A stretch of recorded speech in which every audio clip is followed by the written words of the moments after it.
Pilipinas, ang oras po natin, alas 6:37 ng gabi. May problema ka ba sa batas? Hihimayin yan ng kumpanyera ng bayan. Attorney Cheryl Adami Molina, si Attorney Cam sa Usapang Legal. Usapang Legal.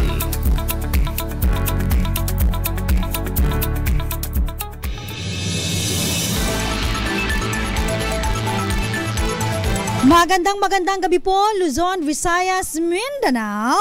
Ito po ang Usapang Legal. Kasama po ngayong gabi ako po si Attorney Cam Cheryl Adami Molina. Pagbati muna sa mga taga National Irrigation Authority.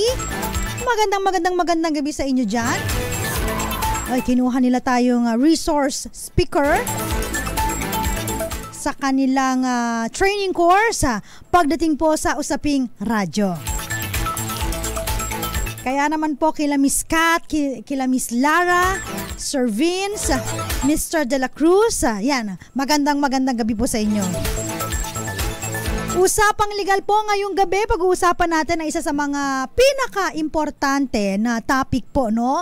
Para sa mga kababaihan na gustong ibalik ang kanilang pangalan nung sila po ay dalaga pa, o kaya naman yung kanilang ginagamit na apelyido, o yung mas kilala bilang yung tinatawag natin na maiden name. Pag sinabing maiden name, ito yung pangalan nila bago sila kinasal.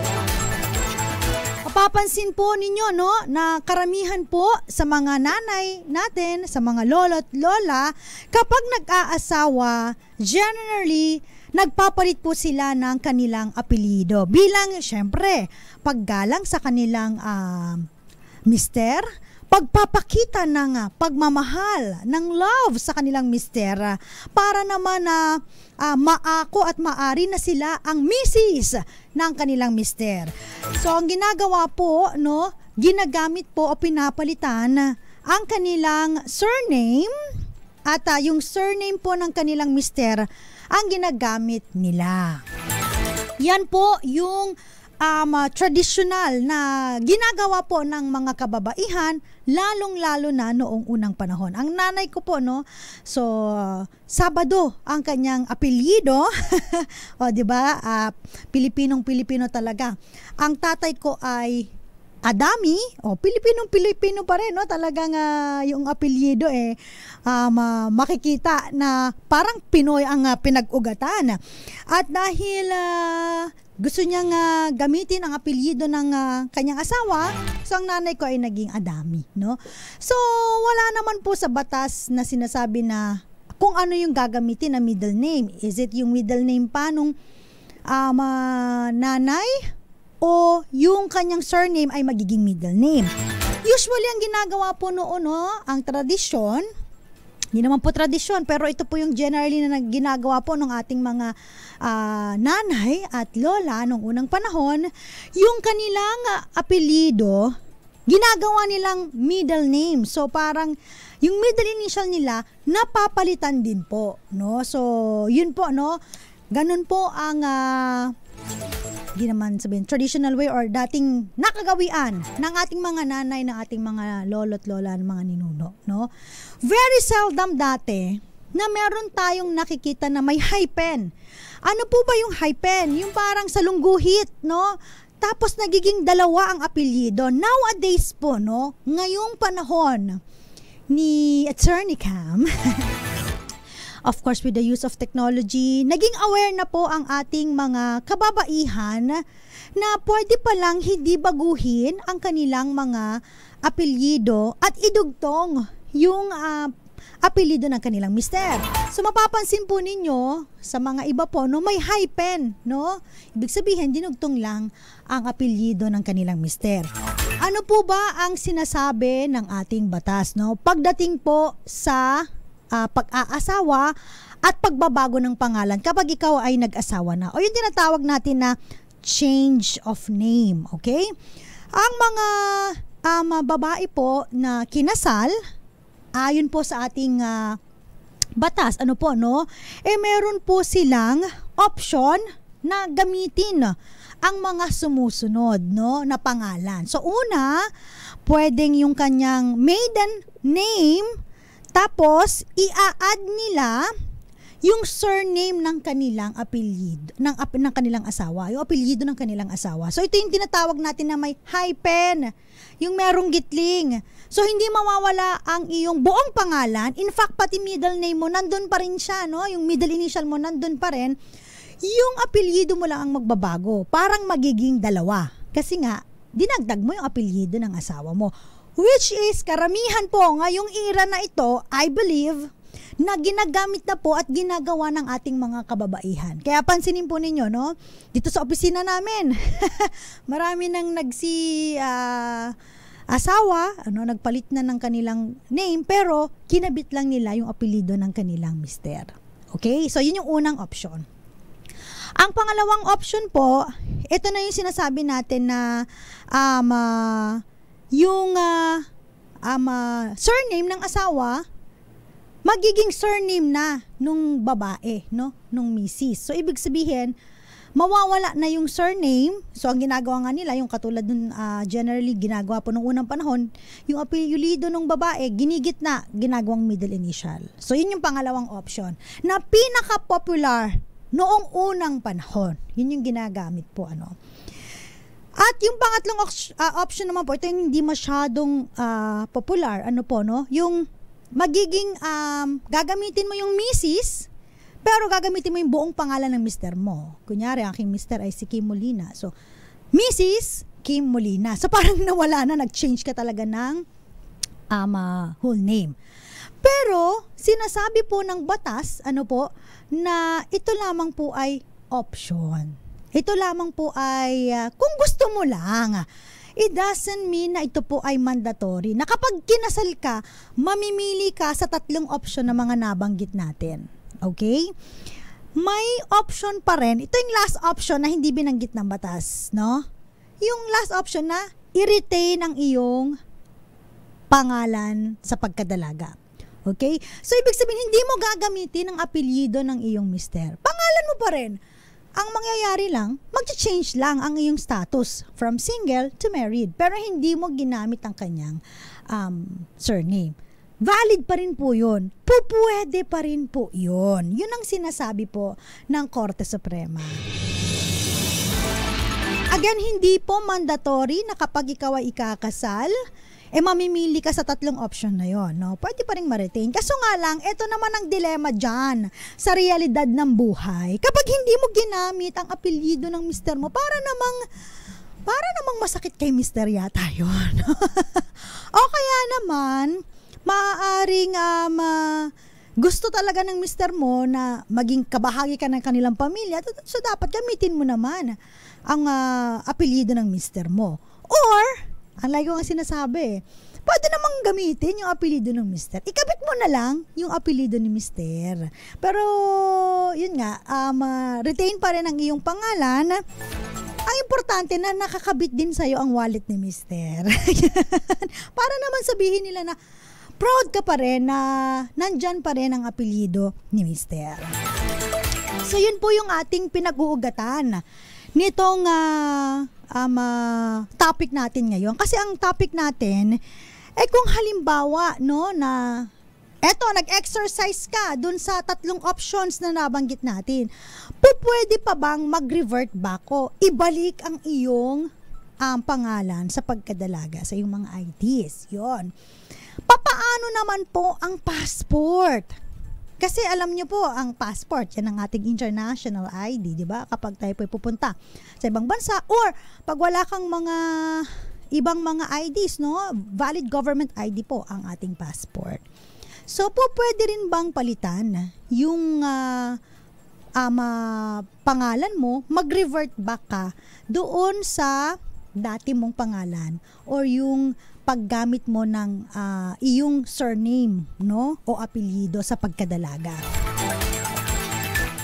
Nung nainak po ang Republic Act 8239, no, o yung tinatawag natin na Philippine Passport Act of 1996, no, hindi po pinapayagan ang mga may asawa or married women na gamitin ang kanilang maiden name in their passport once na na-exercise mo, no? In-exercise mo, ginamit mo apelyido ng mister mo, hindi mo siya pwedeng ibalik, no? O mag-revert back doon sa maiden name unless otherwise, una, namatay po ang iyong asawa, so pwede mo nang ibalik. Pangalawa, kayo po ay nakasecure ng divorce abroad. Wala pa pong divorce sa Pilipinas, ha? Na kayo po ay nakasecure ng divorce abroad. At syempre, no, ito po ay pinetition nyo, ni-recognize po ng korte dito sa Pilipinas. O kaya naman kayo po ay nakasecure ng annulment dito sa Pilipinas. Either na-annul ang inyong kasal, nag-file kayo ng petition for annulment, or declaration of nullity of marriage, no? Yung pong apat na senaryo na yon, yun lang po yung chance ninyo para ma-revert back o maibalik ang inyong pangalan nung kayo po ay dalaga pa o yung maiden name ninyo. Yun po ang sinasabi noong Republic Act number 8239 or yung Philippine Passport Act of 1996. Ngunit subalit napakagandang balita dahil na-enact naman po yung New Philippine Passport Act na this year lamang po, no, nung March 11, 2024. Napakarami po na mga provision dito sa New Philippine Passport Act. Mamaya, tatalakayin na rin natin dahil pinag-uusapan po natin ang may kinalaman sa passport. Ano po? Pero isa sa mga provision na nakaakit sa paningin ni Attorney Cam yung provision doon sa Section 5, letter F. Yan. Ano yung nakalagay doon sa Section 5, letter F? Ang sabi po doon sa ating New Philippine Passport Act na ngayon lang po, no, na pirmahan, na enact po, no, para sa mga kababaihan na gustong mag-revert back using their maiden name o ibalik ang kanilang apelyido sa pagkadalaga, ang gagawin lamang po, of course, ay magpapakita kayo ng mga existing identification cards kung may mga ID po kayo na nagpapakita doon ng inyong pangalan na naka-maiden name po. At ito po ay pwede nyong ma-exercise ng isang beses lamang po, no? Pag na-exercise nyo, tapos nag-exercise na naman kayo, sige, gamitin ko ulit apelyido ng asawa ko, hindi na kayo pwedeng bumalik ulit dun sa maiden name. So, yun yung sinasabi ng New Philippine Passport Act. Pero, yes, pinapayagan na po na mag-revert back. Yun po yung pinakakagandahan doon. Kasi dati po, again, sa ating 1996 na Philippine Passport Act, meron lamang pong sirkumstansya, mga dahilan kung kailan ka pwedeng mag-revert back sa paggamit ng apelyido ng pagkadalaga. So, yun yung namatay, nakakuha ka ng divorce sa ibang bansa, o kaya nakakuha ka ng annulment or declaration of nullity of marriage. Yun lamang po yung apat na maaaring grounds para mabalik ang iyong ang apelyido sa pagkadalaga. Pero because of the advent of this new laws that was signed last March 2024, eto na, pinapayagan na po kayo. Provided, meron nga lang pong mga kondisyon kung saan isang beses mo lamang ito gagawin, no? Pag nag-revert back ka, tapos balik ka na naman sa apelyido ng asawa mo, hindi ka na ulit po pwedeng bumalik. Okay? Balik-balik, no? So, isang beses lamang po, at kailangan meron kang, of course, birth certificate mula sa PSA, at yung mga IDs na ang ginagamit mo ay ang iyong maiden name. Alam niyo po, napakaraming mga government issuing authority pagdating po ng mga IDs, no? Kaya ako, hindi ko alam, no? Hindi ko na, siguro busy na rin ako or tactics ko na rin, no? Bilang isang abogado. Hindi lahat po ay, yun nga po, pinalitan ko ang aking pangalan, change of name. Paano ba kayo mag-change of name? For example, bigyan ko po kayo ng example, no? Driver's license. Okay? Pag kayo po ay mag-change of name, meron lang po kayong form na pipirmahan, fill upan rather, At doon po ilalagay po ninyo yung bagong pangalan ninyo. Tapos ang reason behind is inyong marriage. At yun nga, papakita po kayo ng inyong marriage certificate. Dati, kailangan kinukuha nila yung mga original na mga marriage certificate, birth certificate, and everything. Kaso nga lang po, na-realize nila, teka lang, ang mahal pong pumila, tas ang mahal po ng gastos ng pagkuha ng mga certificate. So, papakita po rin yung original, pero kukunin nila yung copy. Pero they need to see the original copy. So, yun naman po yun. So, pag nag-change of name ka, yung iyong ID, magbabago na siya. Like for example po, ang dating pangalan ni Attorney Cam, Cheryl Sabado Adami. Ngayon po, Cheryl Sabado Adami - Molina. O, diba? Kaya Attorney Cam. So, kinabit ko lamang po, I use the hyphen. Yun yung aking option na gamitin ang apelyido ng asawa ko, pero hindi mawawala yung aking whole name. So, nandun pa rin. Para naman yung tatay ko happy pa din. Sabi kasi nila, kaya gustong-gusto nila na ang anak po ay lalaki, kasi yung apelyido daw, nasusunod, Kasi sumusunod yung mga sa anak, dun sa asawa, nagiging apelyido ng mister. Pero ang mga kababaihan, meron na po kayong option na i-retain po ang inyong apelyido. Tapos, idikit na lang yung apelyido ni mister. So, sa mga mister naman na, kunyari, ang option po na Mrs. is either ikabit ang inyong apelyido, o kaya naman po ay hindi ginamit, na-retain yung kanyang pangalan, wag naman po kayo magtatampo, So, hindi po pwede na pipilitin siya kasi nga hindi po ito mandatory sa batas, Hindi po ito automatic na kailangan gamitin niya ang apelyido ninyo. So, bagkos, ang mangyayari po, yung marital status ang mapapalitan. Okay? Klaro po yan, ha? So, back to our story dun sa my driver's license, So, napalitan siya, nagkaroon ng apelyido. Ginamit ko yung hyphen, Other existing IDs ko, hindi ko pa napalitan. So, meron lang akong mga portion na napalitan, may iba na hindi. So, if ever na I'll use my original name, meron pa rin akong mga IDs. Napakaswerte nung mga iba na hindi halos napalitan lahat. Kasi ang problema natin, pag hype na hype tayo, kapag nagpakasal, gusto agad palitan lahat ng IDs, gamitin lahat ng IDs. Lahat ng IDs, dapat ito na yung gagamitin mong pangalan. Ang problema, pag magre-revert back ka, so lahat yun, parang mag-change of name ka, magre-revert back ka dun sa iyong, maiden name. Ang problema, sabi dito sa New Philippine Passport Act, dapat meron kang ginagamit na using your maiden name. So, importante na mapapakita mo yung ID na ito, ginagamit ko pa ito. Bakit natin ito itinatopic, ito po ay para sa mga kababayan natin na hindi pinalad, Kasi sabi nga ng nanay ko, ang pag-aasawa ay swertihan lang, So, may mga iba na naghiwalay, wala pang artista nga wag na tayong lumayo. Kakasal pa lang nila Carla Abellana at si Tom Rodriguez.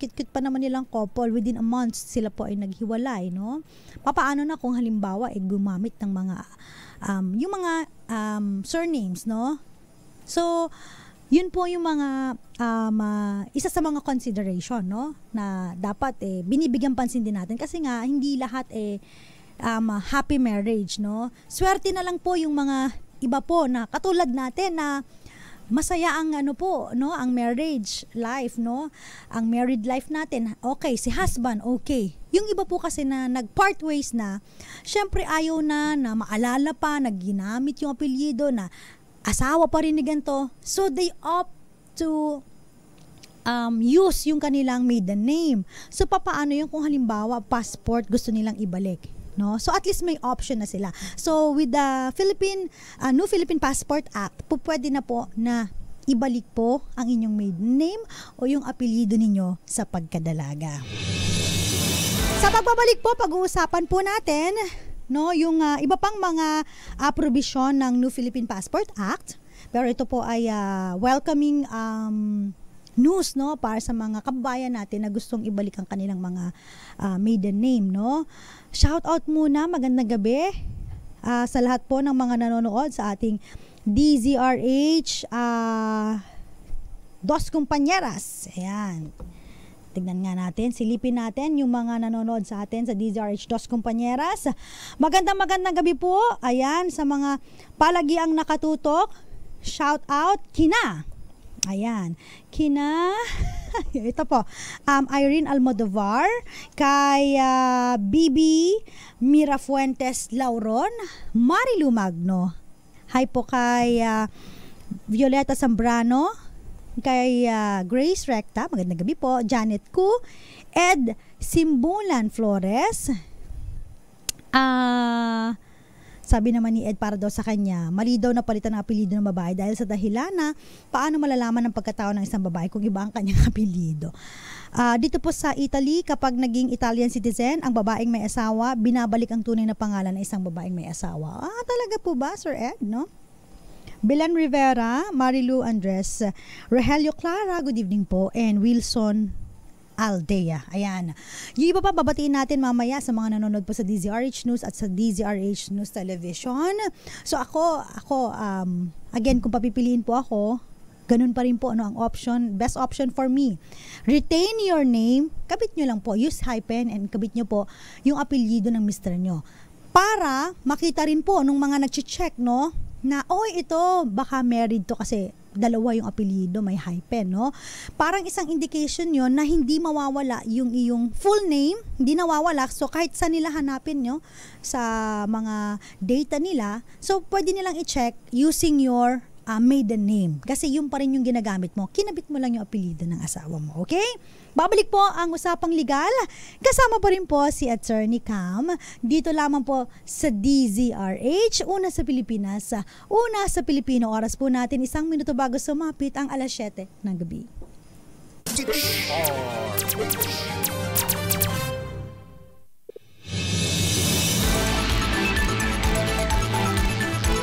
Nagbabalik po usapang legal, kasama pa rin po si Attorney Cam. Sa katanungan na pwede na po bang ibalik ang inyong maiden name o apelyido sa pagkadalaga sa passport, ang sagot po natin dyan ay yes na yes. Yan.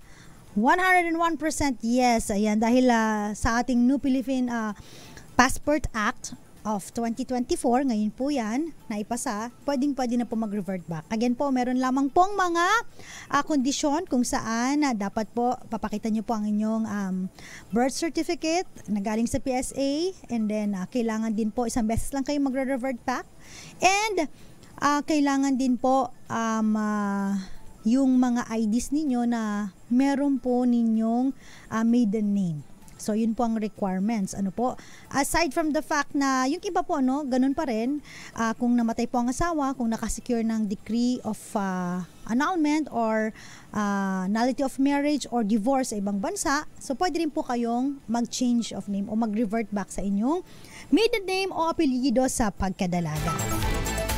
So, isa po sa mga provision din po, no, na nilalaman po ng New Philippine Passport Act. Ito po yung ano po, no, yung mga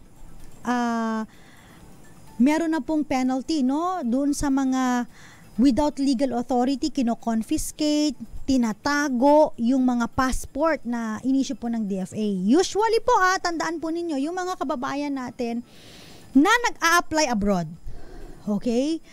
Ang mga agency po, no, kayong mga agency, no, pag kayo'y meron ng mga nire-recruit na mga kababayan natin papadala sa abroad, ang ginagawa po dyan, so pinapakuha nila ng passport, tapos kinukuha po nila yung passport. Okay? Hanggat sa walang trabaho, ang ginagawa po parang nasa isang accommodation lang sila. So, may mga food doon, meron nga lang certain amount, no, kung how much yung kanilang budget for the food, hanggang hindi nakakaalis, or pag halimbawa umalis na, no, pag kinuha yung passport, hindi pa rin po ibibigay, no. So, pag yung mga ganito po, no, na nire-retain po ninyo yung passport, no, nang wala pong legal authority, wala kayong legal na otoridad na itago po ito, kayo po ay maaaring makulong ng not less than 12 years, no? Hindi bababa sa 12 taon, at pwede po kayong magbayad ng multa na halagang 1,000,000 piso, pero hindi naman lalagpas ng 2,000,000 piso. So, sana po, no, yung mga nakikinig sa atin na mga recruitment agency, no, wag po ninyong itatago, i-confiscate, i-retain yung passport po ng ating mga kababayan, no? Especially kapag nag-signify na sila na hindi na sila tutuloy. Kaya ang ginagawa po ng mga kababayan natin pag halimbawa ganito, no, pagkukuha uli ng passport, ang dinedeclare na lang, no, nawala, no? Magka-affidavit of loss na lang sila. Pero in truth and in fact, no, hindi siya binigay ng agency, no? Tinago ng agency. So pag ganito po, muli maaari po kayong maparusahan, no? Violation of this provision, parang yung pag-confiscate, pag-retain o pag-withhold ng any passport issued by the DFA without legal authority, again po, makukulong ng 12 taon pataas at maaaring magmulta 1,000,000 piso pero hindi bababa ng 2,000,000 piso. O ito naman para sa mga fixer. Meron pong mga iba na kitang-kita naman yung passport talaga namang hindi totoo, no? Tandaan po ninyo, ang mga passport po natin, DFA nag-i-issue niyan. So if you're very familiar with the passport issued by the DFA, doon na po kinukuha, no, sa DFA yung mga picture natin. Hindi yan na po yan yung dinidikit pa. Okay, yung dinidikit po dun sa ating mga passport, dati pa po yun. Yung iba, kitang-kita na parang inedit lang, nilagay ang picture. Kapag yung mga passport forgers na tinatawag natin ay gumawa nito, pwede po kayong masintensyahan 15 years of imprisonment. Ito po ay pagkakakulong ng 15 taon. At may fine po kayo 100,000 but not more than 250,000. Okay? Medyo mabigat yung kulong pero yung fine medyo medyo magaan lang kasi itong ito siguro, no, mga fixer hindi naman talaga kaya nila magbayad ng ganito. Unlike yung mga nagwi-withhold, nagko-confiscate, nagre-retain, ito yung mga kumpanya ito ng mga recruitment agency. Eto muna, report muna tayo mula sa ating kasamahan, si Noche Cacas. Meron pong sunog sa isang residential area sa Parañaque. Umabot sa unang alarme pero good news, naapula na po. Noche Cacas, ibalita mo nga to, Noche. Attorney Cam, naapula na ang sunog na sumiklab dito sa Lupena Compound, 4th Estate Subdivision, Barangay San Antonio, sa lungsod ng Parañaque. Pasok alas 5 kanina nang diktarang fire out ng Parañaque Bureau of Fire Protection. Nagsimula ang sunog kapag alas 4 ng hapon kanina na umabot sa unang alarma. Wala pang report kung ilang bahay at pamilya ang nawala ng tirahan. Patuloy ang investigasyon ng BFP sa insidente. Samantala, Attorney Cam, unti-unti na rin lumuluwag ang daloy ng traffic dito sa northbound lane. Maging ang Mel Lopez Boulevard lane papuntang Circle. Ito ay matapos na matanggal ng MMDA ang 40-footer van alas 6 ngayong gabi ng malaglag ito mula sa trailer truck. Ilang oras na ang nakakalipas. Sa ngayon, ang traffic sa Ross Boulevard northbound lane ay nasa Pito Cruz.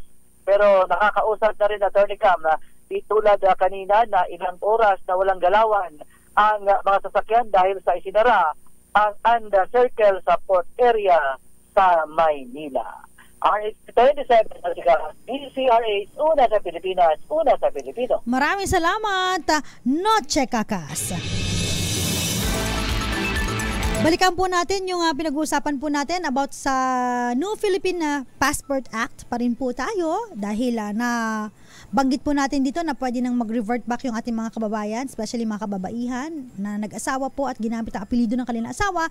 Kung gusto nyo pong magbalik, no, or gamitin uli ang inyong pangalan sa pagkadalaga o apelido sa pagkadalaga, pwede na po, no? Kaya naman dinidiscuss din po natin yung kagandahan nitong New Philippine Passport Act, dahil hindi lamang po yun yung nilalaman, no, nung ating batas, no, nilalaman din po dito na minamandato, no, ang DFA na mag-set up po ng mga online application, portal, o kaya naman po yung mga tinatawag natin na one-stop shop, no, including po of course yung mga lanes para sa ating mga senior citizen, sa mga PWDs, no? So at ina-allow din po sila na mag-set up ng off-site and mobile passport. Pag sinabing mobile passport, 'di ba? Ito yung gumagalaw, no? Yung parang yung mga magpapa passport yung hindi makapunta sa DFA, no?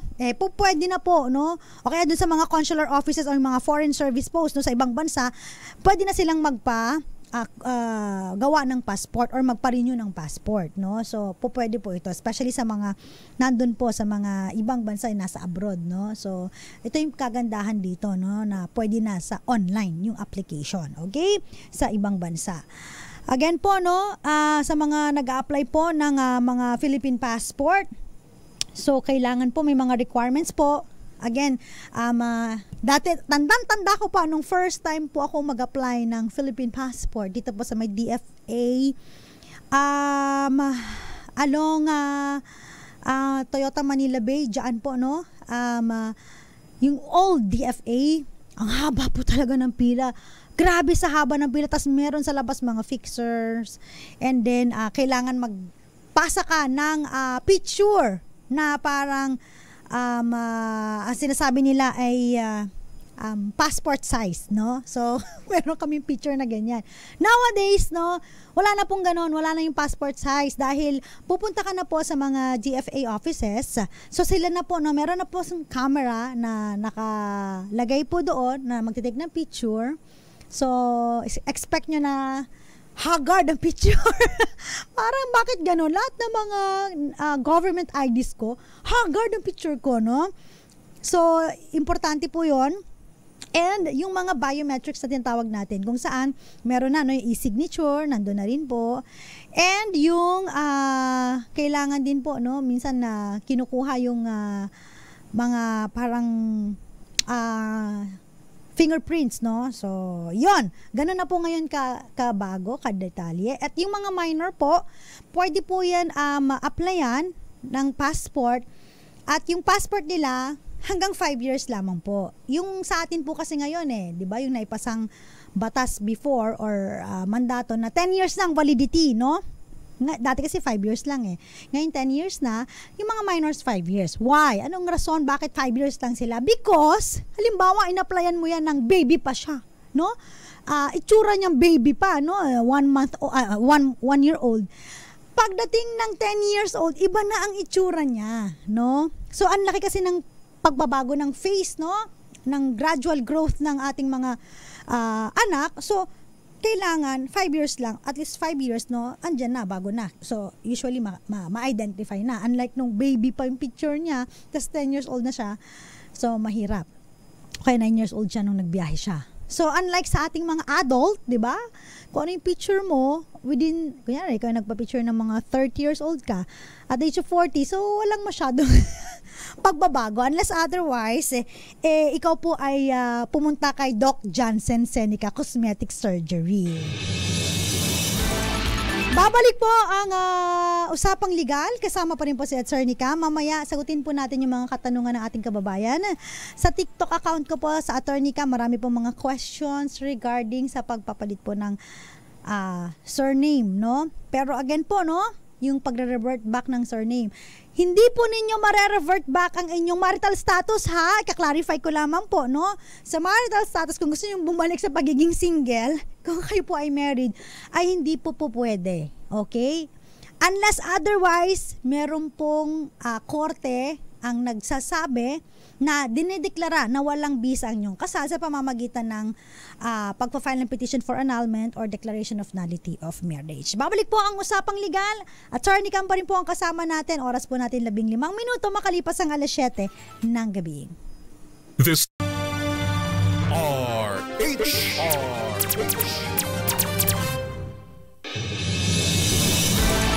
Nagbabalik po ang usapang legal, kasama pa rin po ang inyong lingkod, Attorney Cam, ayan. Follow me on TikTok Meron po akong TikTok account. So kapag meron po kayong mga questions, sumasagot po tayo ng mga ng mga katanungan. Pero ito naman po ay base lamang po dun sa inyong tinanong. Syempre kapag may mga iba pong mga dagdag na kwento doon po sa inyong mga katanungan, nag-iiba po yung provision ng batas. So disclaimer, kailangan ay kumonsulta pa rin po kayo sa inyong pinakamalapit na abogado. Okay?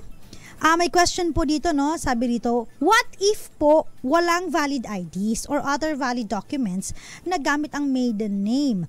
May any other option po ba? Okay, kung wala kayong mga valid IDs, again, pwede po kayong mag-revert back sa inyong mga government valid IDs, kung wala pa kayong, for example, postal ID, you can actually get postal ID, kailangan lang doon, meron kang birth certificate and barangay clearance na you are actually a resident of that government unit. Dati po kasi nung parang pinatupad yung ating national ID, parang na-halt yung ating postal ID, yung pag-i-issue. Pero ngayon po, binalik na. Pero hindi ko lang alam bakit tumaas. Nagmahal ng iba. Bakit po kaya, Dati magkano lang po yung pagkuha ng postal ID, ngayon po 550 pesos. May mga ganun na 600 pesos. Dati po nung kumukuha po yung aking mga kakilala, mga 250, 300 lang po yan. May mga 100 lang ngayon 500, bakit nagmahal? Okay. Sabi naman, yes po, na gawa na po namin yan, ma'am, recently. So, nakapag-revert back sila using their maiden name, So, nakabalik, nagamit po uli ang kanilang apelyido sa pagkadalaga. Okay. Paano po kapag lahat ng IDs mo ay surname ng ex-husband mo pa rin ang nakalagay? Again, pwede po kayo mag-change of name, Ang bawal lang naman po ay yung change of yung marital status. Again, kapag kayo po ay married na, so kailangan, dinedeclare nyo po yan sa ibang mga government IDs ninyo. So, ibig sabihin, kung gusto nyo i-retain yung pangalan ninyo, po pwede. Okay? Pero yung change of status, kailangan i-report nyo para naman ma-register sa sistema na married kayo, Wala namang problem yun. And it does not affect your marriage, Kahit na hindi nyo po i-report, as long as meron pong record sa PSA na kayo po ay kasal, kayo po ay kasal. At in fact, kahit nga po walang kasal na naka-record sa PSA, basta meron po na mga requirements, ang ating batas, na kayo po ay nag-celebrate ng ceremonial marriage, and then nag-idus po kayo, at talagang merong kasal na nangyari even without the marriage certificate from the PSA, it doesn't mean na wala pong kasal. Okay? So, meron pa rin po. Okay, sabi rito, pwede ba magkuha ng passport ng single but married? Ako, hindi po. Ay, maganda po idinedeklara po ninyo. The problem is, sabi ng mga kakilala natin, may mga iba na mga nasa government position, nasa government agencies na hindi alam yung batas na ganito, na pwede palang mag-revert back o kaya naman, pwede palang option lang yung mga pagpalit ng pangalan o yung paggamit apelyido ng asawa. Why? Eto, hindi naman to sa government agency, pero meron ako mga nakausap na doon sa mga, like, for example, private hospital, nung nanganak ako, ma'am, ano pong pangalan nyo? So ako, binanggit ko, Cheryl Adami Molina, Adami Dash Molina. Po, Molina? Ano pong surname nyo? Molina? Sabi ko, Adami Dash Molina. Molina po, Molina. Adami Dash Molina. 3 beses kong sinabi. And then, she realized na, pwede po pala yun, Dalawa yung apelyido ninyo. Ibig po magsabihin, yung apelyido nyo po yung dati, Adami, tapos yung Molina sa asawa nyo. That's correct. Kaya nga po may hyphen, dinikit ko lamang po. So may mga iba na gano'n, na hindi nila alam yung ating batas na para palang, option lang pala yun. O kaya naman, kahit married, tapos ang ginamit mo ay yung pangalan mo pa rin, nung inyong maiden name pa rin, akala nila automatic, kailangan po palitan niyo po yung gamitin niyo po yung surname para alam po namin na talagang kinasal po kayo, nag-change kayo ng surname. So, hindi po ganun ang batas po natin. So, again, kailangan po ang marital status, hindi po nare-revert back yan unless otherwise meron pong decree ang korte, na nakasecure kayo ng divorce decree o kaya naman po annulment or declaration of nullity of marriage, ha?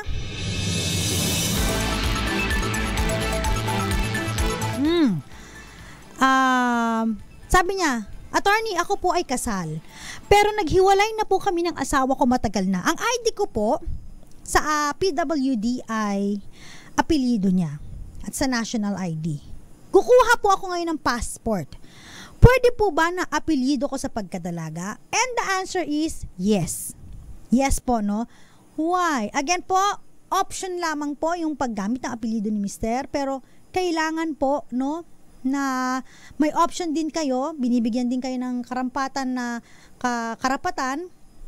gamitin ang inyong maiden name o manatili o ang inyong pangalan, no? Yun pa rin ang gagamitin nyo. Wala namang problema doon. Pero, dun sa passport, mag-change po kayo ng marital status. Magiging married pa rin po. Kung hindi pa kayo naghihiwalay o kaya naman napapawalang bisa inyong kasal ng korte. Okay? Okay.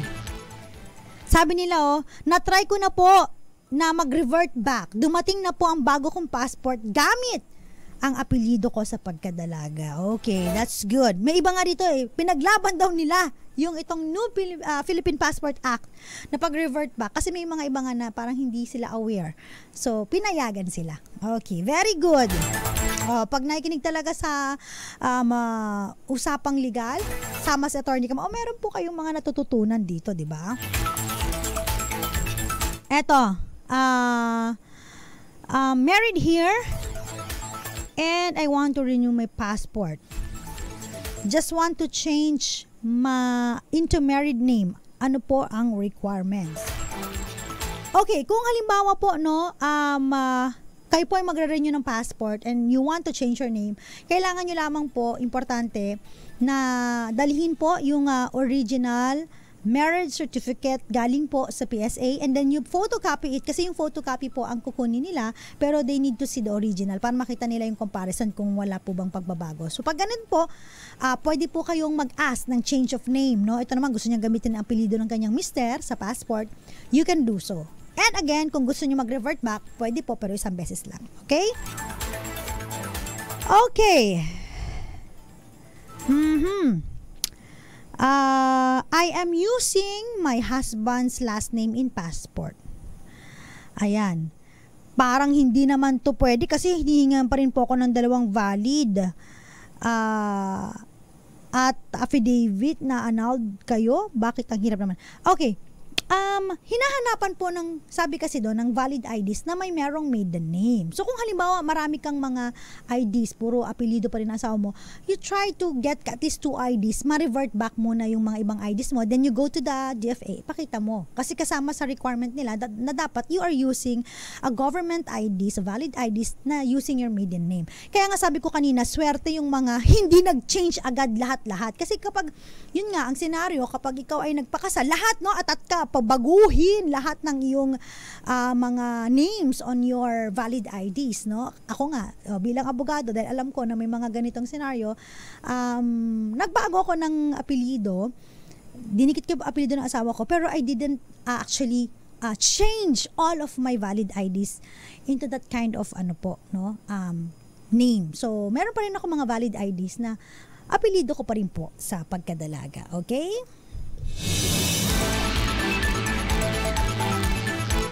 Sabi rito, hi attorney, pag widowed po for almost 2 years, pwede bang single na ang status at back to my maiden name? Yes po, no? Ang kailangan lamang po, no, ay ipakita, no, of course, yung annotation na kayo po ay widowed na, tsaka yung of course, yung death certificate ng husband ninyo, no? And you can use, no? Kasi dun nga po sa old Passport Act natin, pinapayagan, no? Kapag ikaw po ay namatayan ng asawa, no, yung mister mo nawala, pwede ka nang change of name, no? So yun lang po, no, may mga requirements lang po na ipapakita na nagsisignify na kayo po talaga ay widowed na. Okay? Pwede po, pwedeng palitan even the marital status. Kasi po pag patay naman po ang asawa, hindi mo na kailangan i-annulled yung yung inyong kasal. Kasi nga po talagang na-severe na siya by way of death, no? Dati po, no, kapag namatay po ang mister, kailangan bumilang pa ng parang how many days, no? 300 plus days bago ka uli mag-asawa. Kasi kung ikaw ay mag-aasawa nang hindi pa lumalagpas yon, yung time frame na yon ay hindi ko alam kung yung exact kung how much, no? How many days, pwede kang makasuhan, no? Ngayon po, dinicriminalize na yon. So, wala na. Kahit na namatay po ang mister mo pag nagpakasal ka ulit, kahit na anong date after, no, nagpakasal, namatay ang asawa mo, pwede na, hindi na siya binibigyan ng parusa. Okay? So, yon. Okay. May question po dito. How about po yung school card nung high school? Pwede po ba yun? Kailangan po valid IDs. Ano po? Yung valid IDs, when you say a valid IDs po, yung mga issued po ba ay government agencies. Teka lang, yung sabi ko nga pala, no, babatiin natin yung mga nakatutok sa atin. Isang malaking shout out muna again sa ating mga masugid na tagapakinig. Magandang gabi po. Hello po kina Andre Laconico. Binabati niya si Gael. Uy, hi daw. Si Ed Simbulan Flores. Ganon din po kay Marilo Magno and Jovita Adami. Nanay ko nanonood. Oh, tignan mo talaga, number 1 fan ko. And of course, batiin din po natin yung mga nanonood sa DZRH News. Magandang gabi po. Shout out po. Hi po kina, naku po, Herminie Hildo Domeng, Ivy Gutierrez, Tristan Wyatt Gulay, good evening po. Prince Ama Fernandez ng Cuyapo, Nueva Ecija. Robert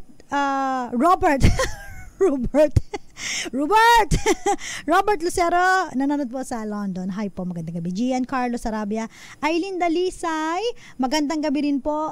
Shout out din po, ganun din po sa mga nanonood sa atin sa DZRH News Television.